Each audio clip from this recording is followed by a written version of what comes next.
Hola, mis alumnos queridos, más una clase de español hoy. Empezamos. Saca tu libro en la página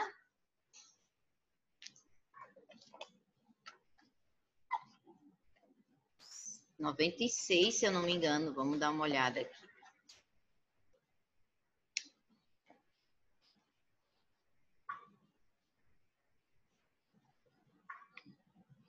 (96), isso mesmo. Então, vamos lá.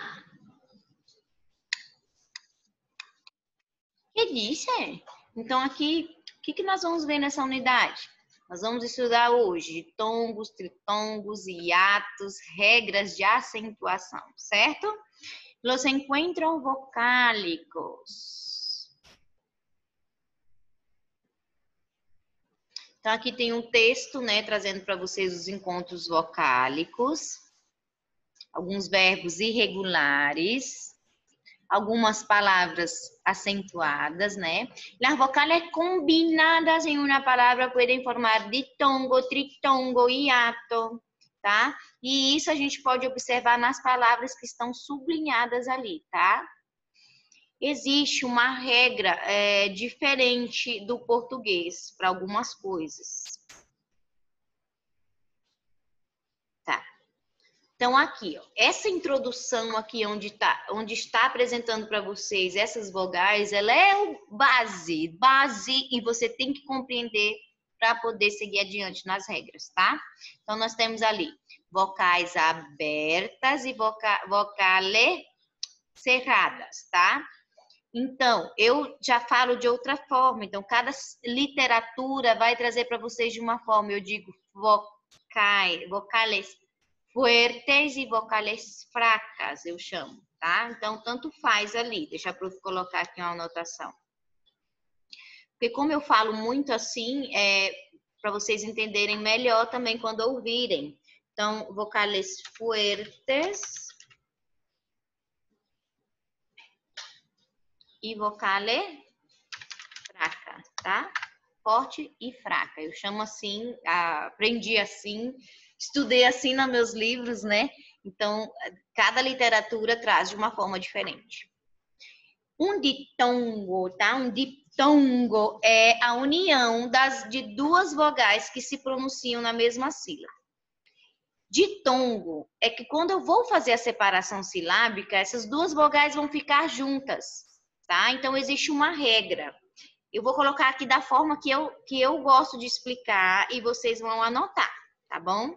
Por exemplo, quando que eu tenho duas vogais e uma vogal vai ficar sozinha formando o hiato? Quando eu tiver uma vogal forte junto com uma vogal forte. Quando eu pego um ímã e coloco os dois polos positivos, eu consigo aproximar? Não consigo, porque forte e forte não junta.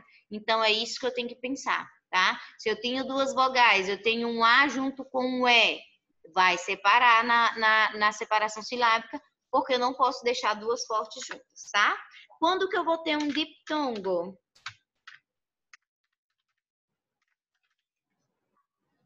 Então, eu vou ter um ditongo quando eu tiver uma forte junto com uma fraca. Quando eu tiver uma fraca junto com uma forte, porque não altera a posição, mas é forte e fraca, tá? E quando eu tiver uma fraca junto com uma fraca. Nesse caso, elas vão permanecer juntas, não separa, formando ditongo, tá? Prof, quando eu tenho triptongo? Tritongo. O tritongo, quando eu tiver três vogais, tá? Essas vogais eu vou ter uma fraca, uma forte e uma fraca. Então, quando for a forte, a do meio, você mantém as três juntas, tá bom? Senão, terá que separar, certo? Deixa aí anotado. Só que ficou ruim, ficou ali em cima, né? Anotem para que vocês tenham essa anotação junto, tá? Então, aqui a gente tem um exemplo de hiato, dia, tá? É um I e um A, mas a partir do momento que a vogal fraca, o I ou o U, receber um acento, ela se torna forte, tá?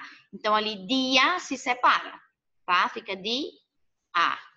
Ler, duas fortes, ler, na separação, tá? No tritongo, é a união de três vogais, igual tá ali, ó, Paraguai, olha só, o A é o forte. U e Y não, porque no caso aqui, o Y, quando ele está sozinho terminando a palavra, ela tem a sonorização de I, tá bom?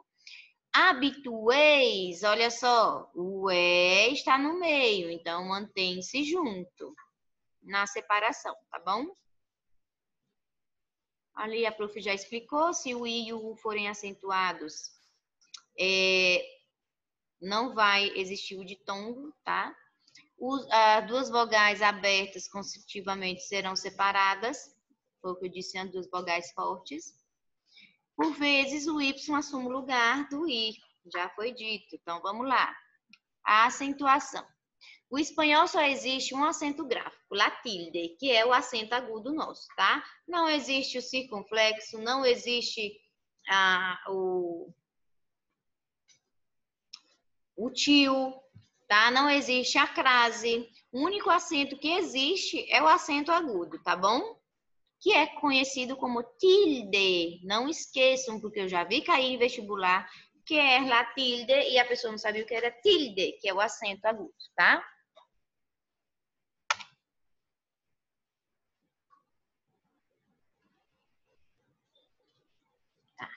Aqui mostra para vocês o quê? Como classificar as palavras para ver se elas vão receber acentos ou não, tá? O que seria isso? Seria aquela mesma coisa que a gente usa no português. Deixa eu só apagar aqui. Eu posso fazer outras anotações, tá? O que a gente fala no português? Oxítona, paroxítona, proparoxítona, tá? Então, eu tenho aqui aguda, que é a oxítona, grave, que é a paroxítona, e esdrújula, que é a proparoxítona.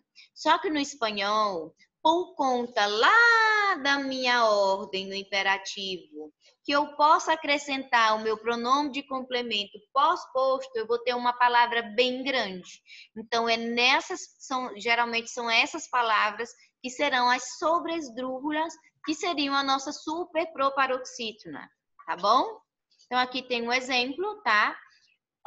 Toda esdrújula e toda sobresdrújula, ela é acentuada. Então, você contou ali as sílabas de trás para frente e percebeu que é a terceira ou quarta, já pode acentuar. Agora, a última sílaba, né?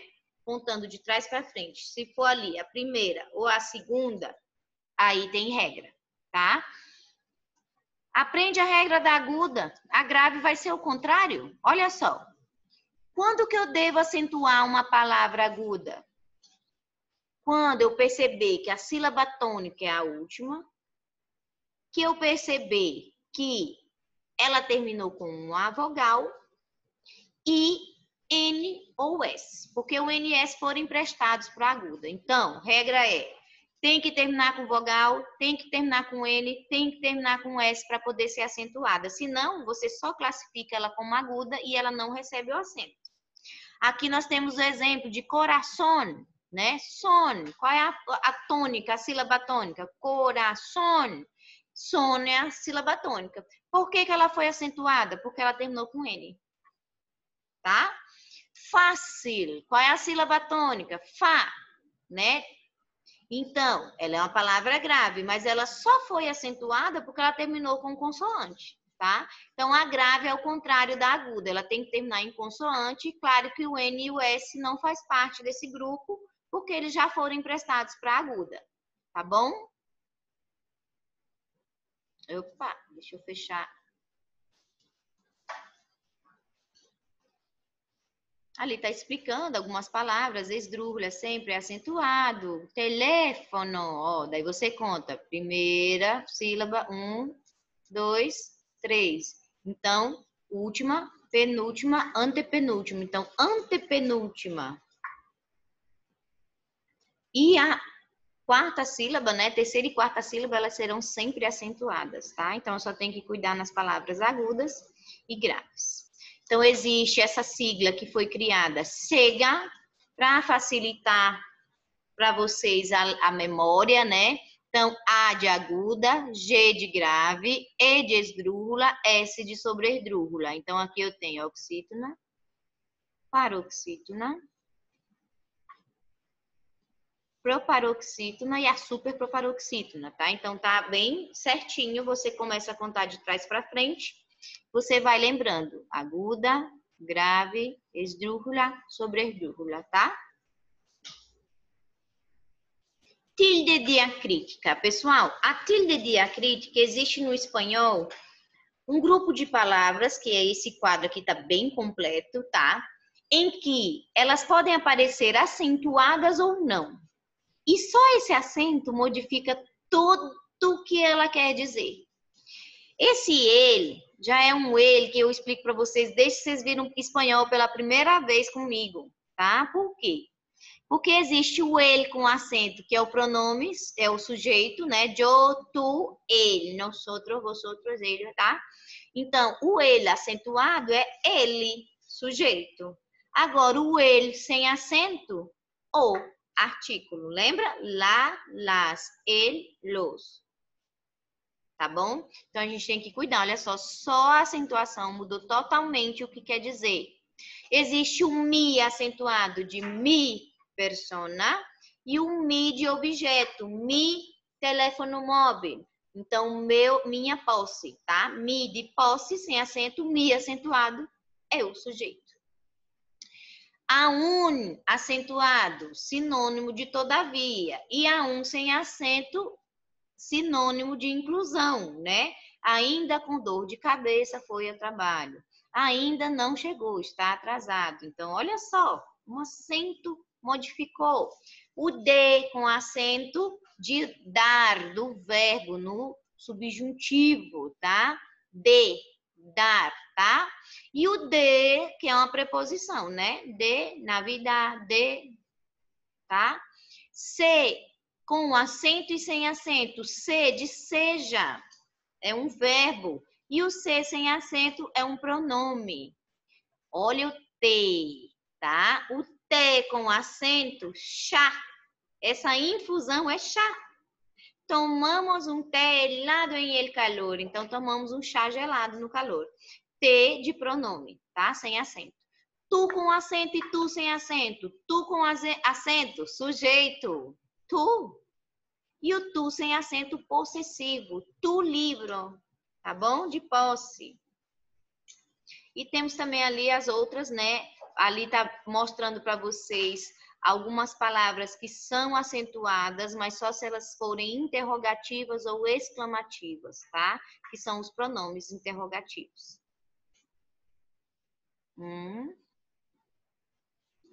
Aqui tem um textinho para vocês, tá? E uma interpretação em que fala sobre o país colocar acento.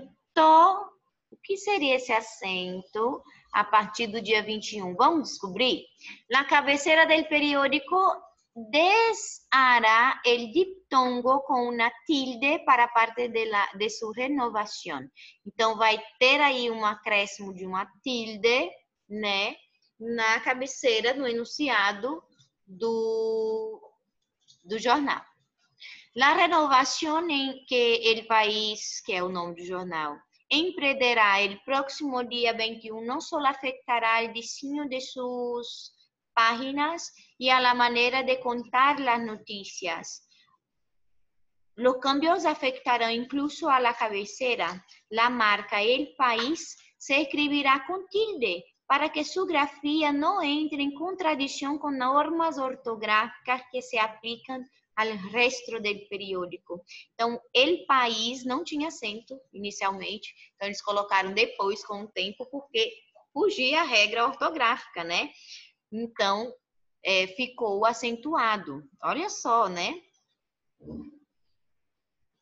Deixa eu ver se a gente precisa ler todo o texto. Que é El País? É o nome de um jornal espanhol, o mais conhecido, eu sigo nas redes sociais e sempre que eles têm lives, alguma entrevista ao vivo, eu assisto.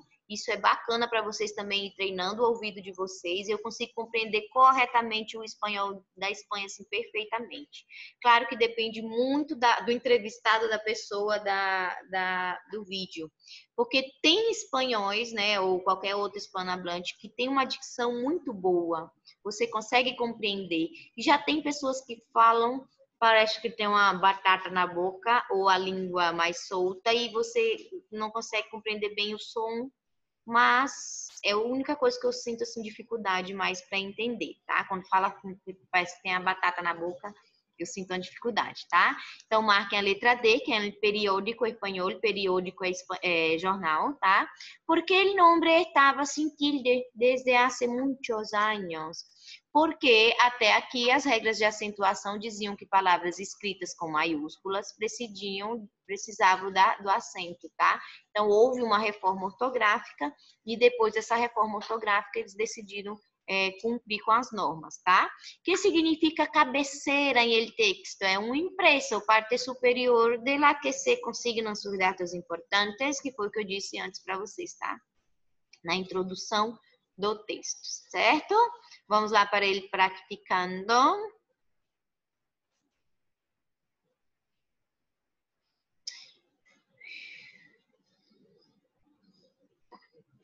Vamos ver se a gente não precisa ler esse textinho, né? Ao ler o texto, se pode dizer as seguintes informações.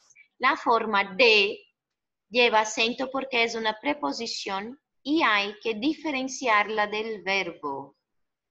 Na linha 19. Que lhe dê por hacer el cafre, né? Então, é um verbo, sim, pode marcar a La forma acentuada, ele, é um pronome personal? Sim. Ele, né? Tá na linha 15. Vamos olhar lá para ver, só para confirmar. Ó. Para chegar a ele, tá? El monossílabo mais acentuado é um advérbio de quantidade, cuja tilde significa em oposição a mais. Gente, eu não lembro de ter dito isso ali, tá? Mas se não tem no quadro, se tem no quadro eu pulei, e se tem ali no quadro, se não tem, anotem, tá? Mas com acento e mas sem acento. Mas sem acento, porém. Mas com acento mais de soma, tá? Então, esse mais é um advérbio de quantidade, de soma? Sim. La forma sí es un adverbio de afirmación y por eso no lleva acento. Vamos voltar lá para o quadro?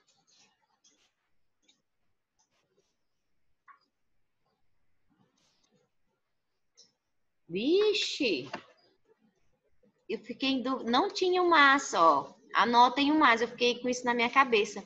E o se também não está ali, tá? Então, existe o se de algo que vai ocorrer e se com acento de sim, tá? Voltando lá agora. Anotem esses dois, o mas com acento, mais sem acento. Se com acento, sim, se sem acento, tá? Vamos ver em que linha está o se. Né? Se é um advérbio de afirmação e por isso não leva acento, não, ele tem que levar acento, tá? Tem acento, se. Aí não marca 8. La forma se não leva acento porque é um pronome reflexivo, é um pronome reflexivo, não leva acento mesmo, tá? Então, só há 8 que vocês não irão marcar, beleza? Onde está na questão 2?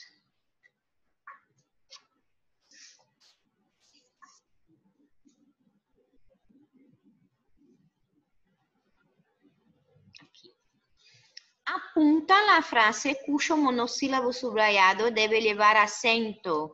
Te deseo muitos éxitos, te de tu, tá? É um pronome reflexivo, não tem acento. Agora, se fosse chá, aí sim. Ricardo, sí, es rico. Sí, com acento, tá? É a letra B. Onde está mi corbata? Mi de meu, possessivo, sem acento. De pronto chegou el ônibus, o ônibus. Perfeito. Então é a letra B, tá? É a única que está incorreta, deveria levar acento. Considere as seguintes informações sobre regras de acentuações das palavras.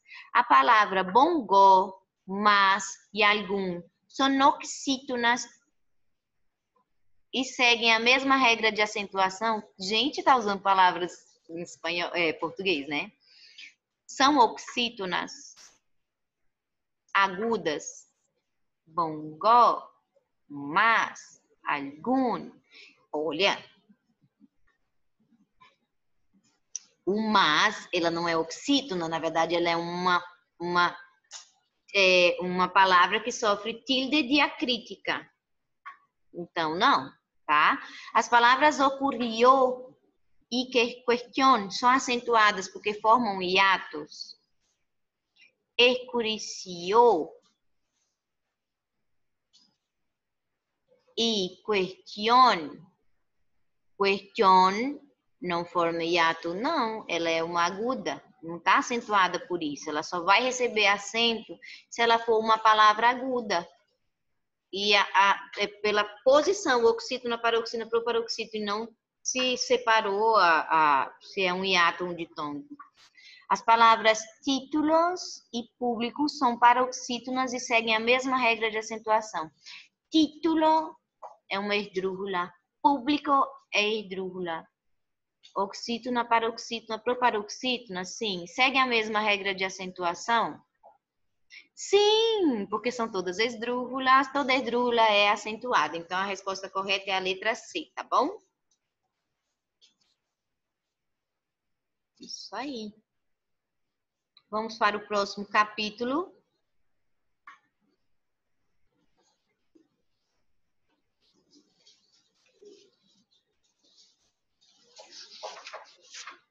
Vamos falar um pouquinho sobre Frida Kahlo, tá? Eu tô lendo um livro dela, eu comecei, mas eu tô relaxada, não terminei de ler o livro dela. Mas, assim, Frida Kahlo é uma das artistas mexicanas, né? Uma das mulheres mais conhecidas, mais faladas até hoje. Essa semana era aniversário dela, né?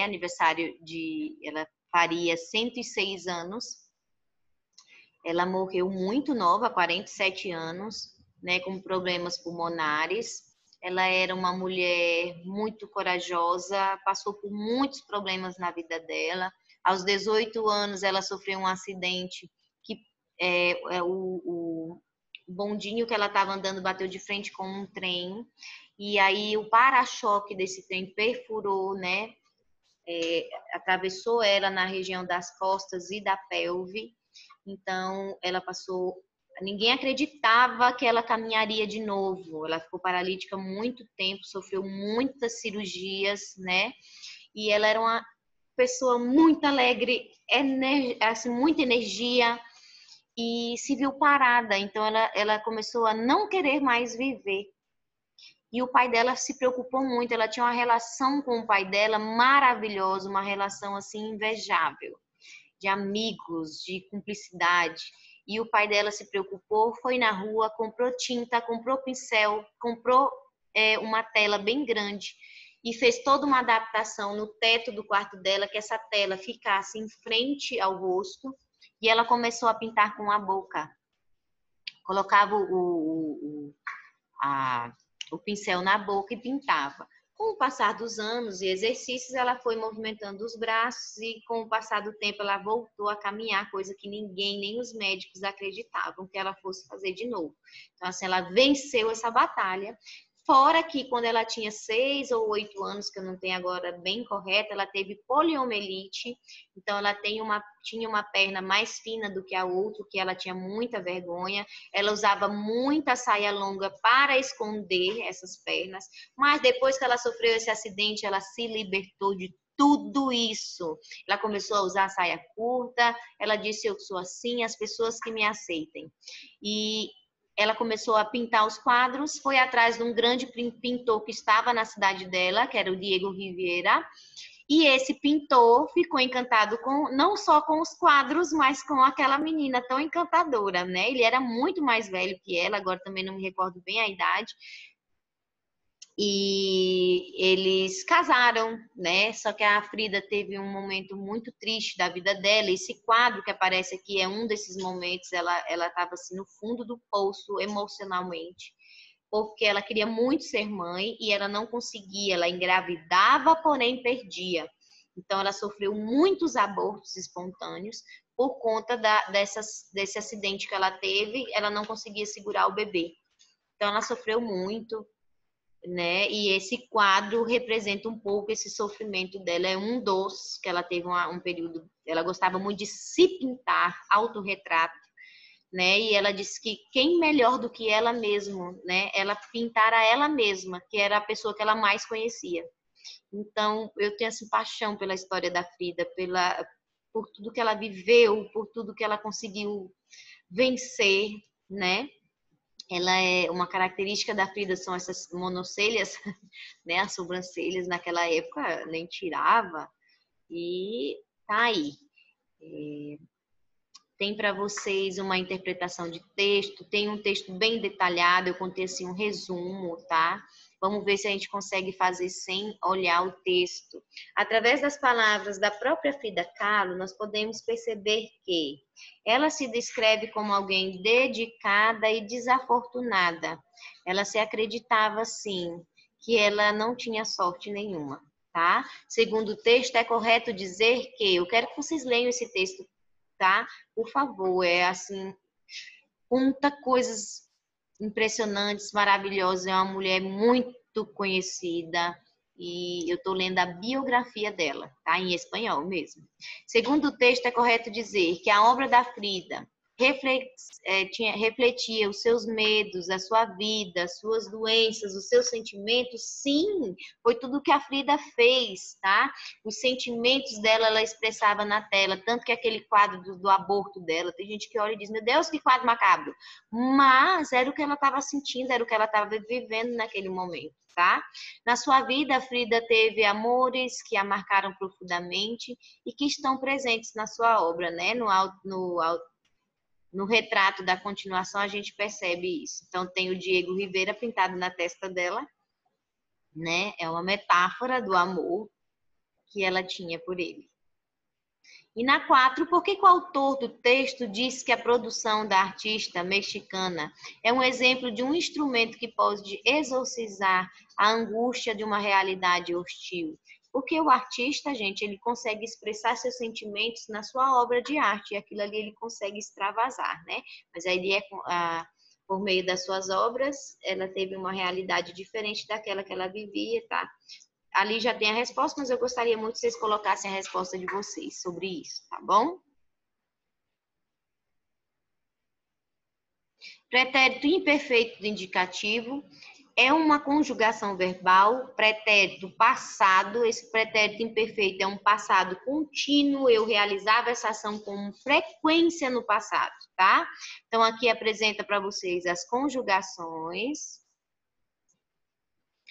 Eu amava, eu comia, eu partia. O que eu fazia no passado? Eu comia muito pequi, muita farinha de puba. Então, você está contando algo que você fazia no seu passado com frequência, tá? O que eu tenho que cuidar aqui? A conjugação, ela é muito próxima à nossa língua materna, no português. Eu comia, partia, bebia, leía, tá? Agora, as conjugações de AR vão mudar, mas é muito próxima também, ó. Eu amava, tu amavas. Ao invés, nas conjugações AR, ao invés de eu usar amava com V, cantava, andava, eu vou usar o B. Amava, cantava, caminhava, tá bom? É só essa a diferença. Acima. Tá. Aqui tá falando também aqui em cima os verbos irregulares, tá? Então, ir no passado, eu iba, ser, eu era muito próximo do nosso, né? Desculpe. Ver, veia, veias, são as irregularidades próprias. Então, vamos lá. Perífrases durativas, elas são usadas para trazer o entendimento de que a ação tem continuidade, tá? As perífrases geralmente são acompanhadas de gerúndio, tá? Então, o que seria gerúndio? Ando, yendo. Verbos terminados em AR, bailar, cantar, vão ficar bailando, cantando. Verbos terminados em AR e R, beber, compreender, bebiendo, compreendiendo, tá? E temos dentro dessas irregularidades os verbos irregulares, tá? No gerúndio. Quais seriam, prof? O que vão ganhar Y em vez do E, tá? Cair, construir, destruir ou ir. Por que que isso acontece? Porque aqui eu tenho, gente, um tritongo, tá? O encontro de 3 vogais. Quando houver o encontro sempre de 3 vogais e no meio delas tiver o I, esse I será transformado em Y, tá? Você pode observar aqui, ó, são 3 vogais e o I. O Y está dentro, está no meio dessas 3 vogais, desse encontro. Então, nesse caso, ele tem que ser transformado em Y, tá bom? Ali mostra outros verbos que sofrem isso. Aqui nós temos o verbo llevar mais gerúndio, que é difícil para a gente falar, né? Mas eles falam llevaba estudiando espanhol 2 anos. Eu levava estudando, tem 2 anos o espanhol. É isso que quer dizer, tá? Então, é uma ação que ela me remete aqui a uma continuidade do meu passado e essa ação ainda reflete no meu futuro. Eu ainda realizo, tá? Ir mais gerúndio. Nos vamos acostumbrando a la nueva vida. Nós vamos nos acostumando. Vamos. Nós é o verbo ir. E o gerúndio acostumbrando, tá? Ela expressa uma ação realizada aos poucos, tá? Nós vamos nos acostumando. A saúde vai melhorando. Aos poucos vai melhorando, tá bom? Llevan 15 anos, ainda é do verbo llevar, tá? Seguir, mais gerúndio. Siguen treinando e em um mês verá os resultados. Então, indica uma continuação da sua ação, né? Continue treinando, que daqui a um mês você já vai ver o resultado, tá? E o verbo estar mais gerúndio, acho que eu pulei isso aqui. Andava, não? Sim. Andar mais gerúndio, tá? Significa uma ação irreflexiva, uma ação de constância, tá? De algo negativo, geralmente. Andavam buscando caça. Da fofoca, geralmente é usado. Anda presumindo de novio. Então, andam dizendo que las he insultado. Então, estão dizendo que você insultou. Então, é usado na fofoca. Estar mais gerúndio, esse tipo de perífrase, ela expressa uma ação de desenvolvimento, tá? Juan está jugando em el pátio. Então, ele está desenvolvendo a ação agora, certo? Vamos para ele praticando. Eu estou fazendo 2 unidades por aula desde a semana passada, para que a gente termine o conteúdo do segundo bimestre, tá bom? Fim de semana. Nos fins de semana, então, a expressão verbal que preenche corretamente ali a lacuna é por fim de viernes. Había tenido una semana difícil en el trabajo. Su jefe que andava. Por que tem 2 espaços? A expressão verbal que preenche corretamente a lacuna é andava. Andava com B, porque é uma ação contínua do passado, né? Por fim, ele havia tido uma semana difícil e seu chefe andava com a moral baixa. 2. A expressão verbal que preenche corretamente a lacuna. Ah, era um número. Agora que eu vi o I ali. Ai, prof. Vamos lá. Se extendia a una vista maravillosa, una inmensa hilera de coches cargados con papas y niños.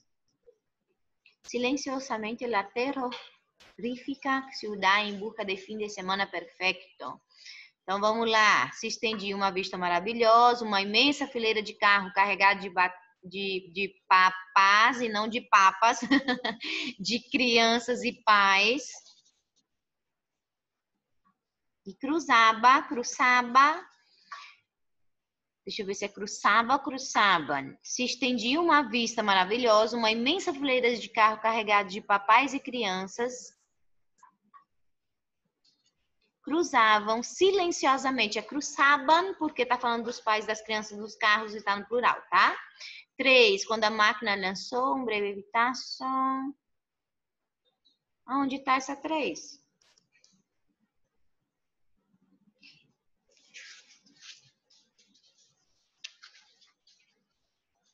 La dinamita. Deixa eu achar aqui essa questão.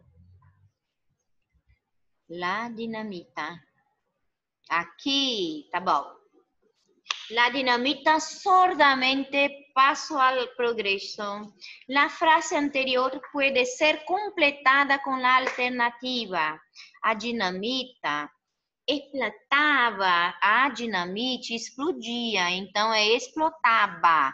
Ou é a letra B, C ou E, né? Sordamente, explodia surdamente. E abrindo, como é o verbo abrir? A dinamite explodia surdamente, abrindo passo ao progresso, tá? É abriendo. Então, a resposta correta é a letra B. Então, nos quedamos por acá hoy. Un besito a todos, se quedan bien. Hasta la próxima clase.